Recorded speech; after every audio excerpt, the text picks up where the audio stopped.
Even though I am not showing my face, I am a legal medical marijuana patient. I have a prescription from a doctor, and I am registered with a licensed producer. I have been fighting breast cancer since April 2009.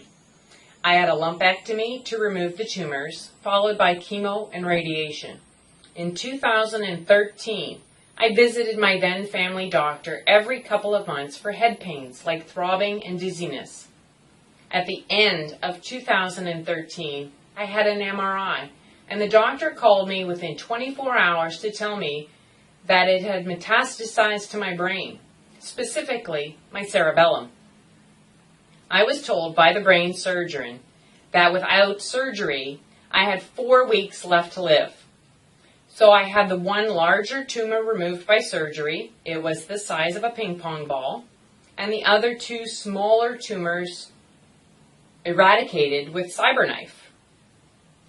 And in early 2015, I was diagnosed once again, this time with inoperable metastasized breast cancer, as it was in a chest lymph node.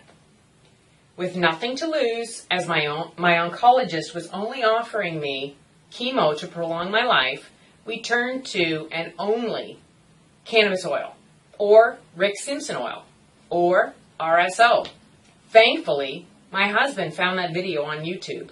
We weren't doing it right for about 6 months. Decarboxylation is so important.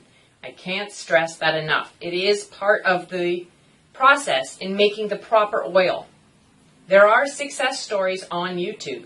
Dennis Hill, Stan Rutner, Ed Moore, Michelle Aldrich, and Sharon Kelly, to name a few. I take the dried bud from my LP and mix it in a blender for a few seconds with rubbing alcohol. I strain the plant mixture through a coffee filter and into a rice cooker. Uncovered, I boil off all of the rubbing alcohol. And when it is a thick oil, I decarboxylate with an infrared thermometer. When the little bubbles in the oil stop bubbling, then the alcohol is removed. At that time, I pull it up into syringes and use those as suppositories. It bypasses the stomach and the liver, therefore eliminating the high feeling, and yet gets right into the bloodstream to be more effective than the gel caps. The gel caps I take at bedtime for a solid night's sleep.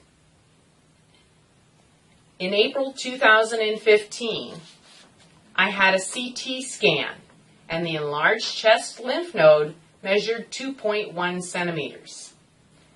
A few months later, on only the cannabis oil, or Rick Simpson oil, in July it measured smaller at 5 millimeters.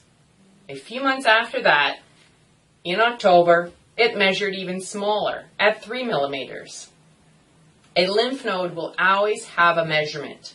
I have not had a scan since and feel great. I have changed my diet a lot. I have lost 50 pounds by diet only.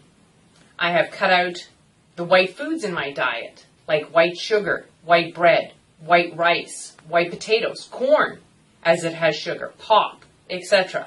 I still have treats, but instead of a whole chocolate bar, I'll have a bite. Good luck to those that need this information. Links will be provided in the description below.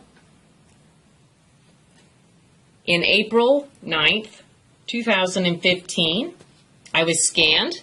You can see that I had metastatic breast cancer, and the size of the lymph node there is a 2.1 by 1.6 centimeter soft tissue.